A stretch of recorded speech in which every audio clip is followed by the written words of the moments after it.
Hello friends, welcome back to lifestyle goals. तो आज और एक आईपीओ एनालिसिस लेके हम लोग आ गए हैं। एसएमई आईपीओ का सीजन बहुत बढ़िया चल रहा है। बहुत अच्छे लिस्टिंग गेन मिल रहे हैं कुछ कुछ स्टॉक्स में जो हमने रेकमेंड किए थे। तो आज भी ऐसा एक स्टॉक हम लोग एनालिसिस करेंगे, देखेंगे कि वैल्यूएशन कैसा बन रहा है एंड लिस्टिंग गेन मिल सकता है या नहीं। तो इस वीडियो को अंत तक देखिए। और अगर आप आईपीओ एनालिसिस सीरीज में इंटरेस्टेड हैं तो एक प्लेलिस्ट बना हुआ है, वो भी आप देख सकते हो। तो आज जिस कंपनी का एनालिसिस हम लोग करेंगे उसका नाम है टेक्नोपैक लिमिटेड। और इस कंपनी के आईपीओ डिटेल्स हम लोग थोड़ा देख लेते हैं। तो इनका आईपीओ डेट शुरू हो रहा है 2 नवंबर से, चलेगा 7 नवंबर तक। एंड इसका जो आईपीओ प्राइस फिक्स्ड किया हुआ है वो है 55 रुपीज़ पर शेयर। फ्रेश इशू आ रहा है 14,30,000 शेयर्स का, जिसके थ्रू ये लोग 7.87 करोड़ मार्केट से रीच करना चाहेंगे। टोटल आईपीओ साइज भी 7.87 करोड़ है। मिनिमम बिड लॉट है 2,000 शेयर्स का। तो अगर आप बिड करते हो तो आपका 1,10,000 रुपीज शेयर्स लॉक इन रहेगा। फेस वैल्यू है 10 रुपीज पर share, retail allocation 50% and listing होगा बीएसई एसएमई एक्सचेंज पे। और कुछ इंपॉर्टेंट डेट्स देख लेते हैं।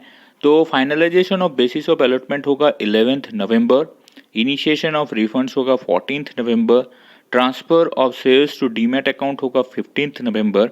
एंड टेक्नोपार्क पॉलीमर का लिस्टिंग डेट है 16 नवंबर 2022। कंपनी का इशू ऑब्जेक्टिव्स थोड़ा देख लेते हैं। तो कंपनी का ग्रॉस प्रोसीड्स आ रहा है 7.87 करोड़ का। इसमें इशू रिलेटेड एक्सपेंस अगर आप डिडक्ट करते हो तो नेट प्रोसीड आ रहा है 7.37 करोड़ का।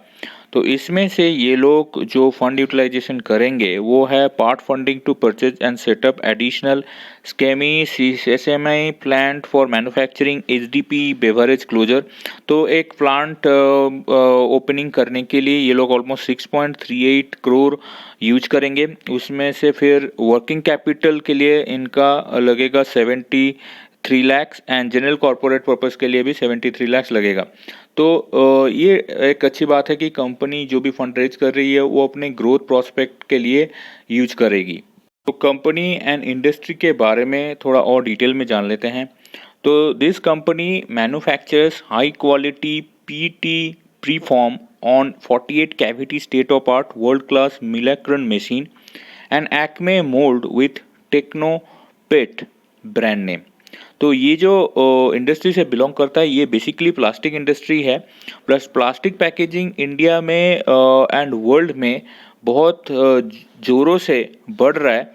Not only the main plastic, because main जो लो क्वालिटी प्लास्टिक होता है वो तो अभी बहुत जगह पे बैन हो गया है। But this company is actually producing high quality plastic जो रिसाइकेबल भी है। Also this company is producing eye-catching plastic packaging for PET, polyethylene, Tetra Pak and HDP cap closure। तो इस टाइप के जो पैकेजिंग हैं वो बहुत अभी जो रिसेंट ट्रेंड में दिख रहा है। आप अगर मिनरल वाटर देख लो, beverages, edible oil and others में बहुत ज़्यादा यूज होता है। तो ये जो इंडस्ट्री को कैटर करता है उसका डिमांड अभी भी बना हुआ है with high quality products. Company का ब्रीफ फिनेंशियल्स थोड़ा देख लेते हैं। तो कंपनी का जो भी रेवेन्यू ट्रेंड दिख रहा है वो बहुत ही इनकरेजिंग है। अगर आप लास्ट 3 साल का रेवेन्यू ट्रेंड देखोगे तो ऑलमोस्ट 3 टाइम्स रेवेन्यू हो गया है। एंड ये जो अभी ऑनगोइंग फाइनेंशियल ईयर चल रहा है उसमें भी बहुत बढ़िया परफॉर्मेंस है। इनका प्रॉफिट आफ्टर टैक्स देखिएगा तो उसमें भी बहुत बढ़िया ग्रोथ देखने को मिल रहा है।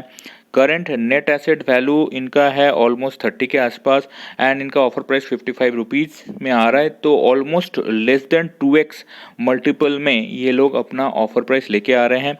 बोरोइंग नंबर्स लास्ट 2 ईयर में बढ़े थे बट रिसेंट ईयर में ये फिर कम हो रहे हैं, which is a good thing for the company. Company के मेन प्रमोटर्स एंड उनके जो शेयर होल्डिंग है वो थोड़ा देख लेते हैं।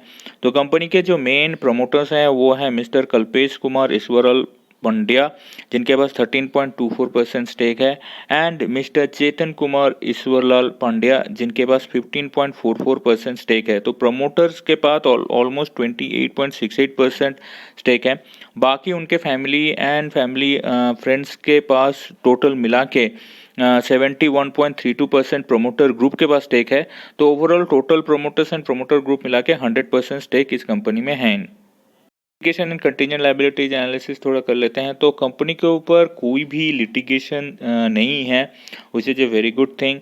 एंड जो भी कंटीजेंट लायबिलिटी रिजर्व्स भी है वो भी नील है, which is again a good thing for the company. Company के प्रमोटर्स द्वारा जो एवरेज प्राइस ऑफ एक्विजिशन हुआ है वो थोड़ा देख लेते हैं। तो मिस्टर चेतन कुमार ईश्वरलाल पांड्या के जो एवरेज प्राइस ऑफ एक्विजिशन वो बन रहा है 23.03। एंड मिस्टर कल्पेश कुमार ईश्वरलाल पांड्या उनका जो एवरेज प्राइस ऑफ एक्विजिशन बन रहा है वो है 21.65। तो ऑलमोस्ट 21 to 23 रेंज में इनका एवरेज प्राइस ऑफ एक्विजिशन बन रहा है। अगर आप मल्टीपल बिठाओगे इनके ऑफर प्राइस के ऊपर तो ऑलमोस्ट 2.5x के आसपास आ रहा है, which is quite reasonable.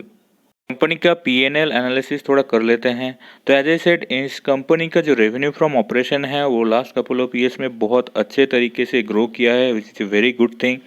And इनका अगर ग्रॉस मार्जिन अगर आप देखोगे तो ऑलमोस्ट 35 to 40% के आसपास है, जो बहुत ही बढ़िया है। एबिटा मार्जिन इनका रिसेंट फाइनेंशियल ईयर में ऑलमोस्ट 30 के आसपास है, 30% के आसपास, which is again a strong EBITDA margin. And profit margin भी इनका 20% के आसपास बन रहा है रिसेंट फाइनेंशियल ईयर्स में। ओवरऑल अगर एवरेज देखोगे तो इट विल बी अराउंड 10%। तो which is again a decent profit margin for a company like this। Company का बैलेंस शीट एनालिसिस थोड़ा कर लेते हैं। तो टोटल एसेट नंबर पे एक अच्छा ग्रोथ दिखने को मिल रहा है। एंड अगर आप इनका अगर property, plant and equipment and tangible assets देखोगे तो उसमें भी अच्छा बढ़ोतरी है, which means that company is investing on hardcore fixed assets. Now company का डेट टू इक्विटी प्रोफाइल अगर आप देखोगे तो अगेन बहुत बढ़िया इंप्रूवमेंट देखने को मिला है। पहले डेट टू इक्विटी था ऑलमोस्ट 0.67 इन 2020, जो अभी कम होके 0.27 आ गया है 2022 में। कंपनी एक net working capital positive company है, मतलब इनका जो करंट एसेट्स है करंट लायबिलिटीज से ज़्यादा है, which is again a good thing for this company. Company का कैश फ्लो स्टेटमेंट थोड़ा देख लेते हैं। तो net cash from operating activities अगर आप देखोगे तो ओवर द ईयर्स ये पॉजिटिव ही रहा है, which is a good thing. But recent financial year जो अभी भी क्लोज नहीं हुआ है, हाफ ईयरली हुआ है, उसमें इन्होंने negative net cash from operating activities अभी तक पोस्ट किया है। अगेन ये कंपनी का अगर ओवरऑल कैश बैलेंस देखेंगे एंड इनका जो कैश मैनेजमेंट है वो अच्छा है। अब लास्ट 3 ईयर्स में इन्होंने positive net cash from operating activities post किया है, which is a commendable thing. का स्टेक डायल्यूशन थोड़ा देख लेते हैं। तो pre issue as I said, जो प्रमोटर्स थे उनके पास स्टेक था 28.68, जो डायलूट होके हो जाएगा 21% के आसपास।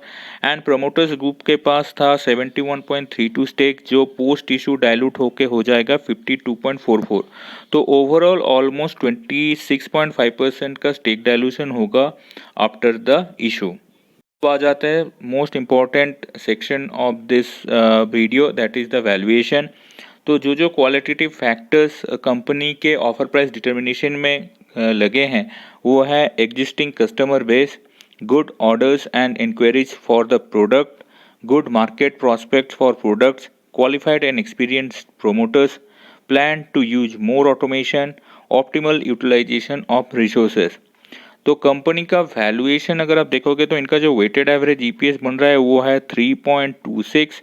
एंड लास्ट 4 मंथ्स एंडिंग जुलाई का जो ईपीएस बन रहा है वो है 2.83। कंपनी का P based on weighted average EPS बन रहा है 16.87। And P based on EPS on 2022 आ रहा है 8.53, which seems quite reasonable. And company का साथ अगर इनके इंडस्ट्री के जो भी मल्टीपल कंपेयर करोगे तो वो उससे बहुत डिस्काउंट में है। एंड इनका जो return on net worth weighted average बन रहा है वो है 36.38। तो ये जो इनका जो रिटर्न प्रोफाइल है as far as gross margin concern, EBITDA margin, return on net worth quite good है compare to a company with this size. Company का पोस्ट इशू नैब बन रहा है 29 रुपीज़ का। तो इनका जो ऑफर प्राइस है वो है 55 रुपीज़ का। तो ऑलमोस्ट लेस देन 2x इनका नैब के ऊपर मल्टीपल बन रहा है, which is quite reasonable. And इनके साथ अगर इनके जो भी लिस्टेड इंडस्ट्री पीयर्स हैं उनका कंपैरिजन करोगे, तो जैसे इनका जो लिस्टेड पीयर्स है वो है कूल कैप्स इंडस्ट्रीज लिमिटेड। तो उनका जो पी के साथ कंपेयर करोगे तो उससे डिस्काउंट में है। रिटर्न ऑन नेटवर्थ अगर आप देखोगे तो बहुत ज़्यादा इम्प्रूवमेंट टेक्नो पैक पॉलीमर्स में दिखेगा आपको। नैब के हिसाब से भी अच्छा है। तो वैल्यूएशन के हिसाब से ये इंडस्ट्री एंड इनके जो क्लोजेस्ट पीयर्स हैं उससे डिस्काउंट में है with a better margin profile. तो मुझे लगता है ये कंपनी आपको एक अच्छा खासा लिस्टिंग गेन दे सकती है। एंड लॉन्ग टर्म में भी अगर आपको इस कंपनी में इन्वेस्ट करना है तो आप with little bit of risk invest कर सकते हैं। कंपनी का प्रोफाइल मुझे अच्छा लगा। ओनली कंसर्न इज दैट जिस इंडस्ट्री में है उसमें प्लास्टिक रिलेटेड जो रिस्क है जो बैन हो सकते हैं वो थोड़ा रहेगा। विदाउट इंडस्ट्री रिलेटेड रिस्क अगर आप देखोगे तो मुझे बहुत बढ़िया प्रोस्पेक्ट लग रहा है। एंड अगर आप इन्वेस्ट करना चाहते हो तो कर सकते हो। Thanks for watching this video. Keep sharing, keep learning.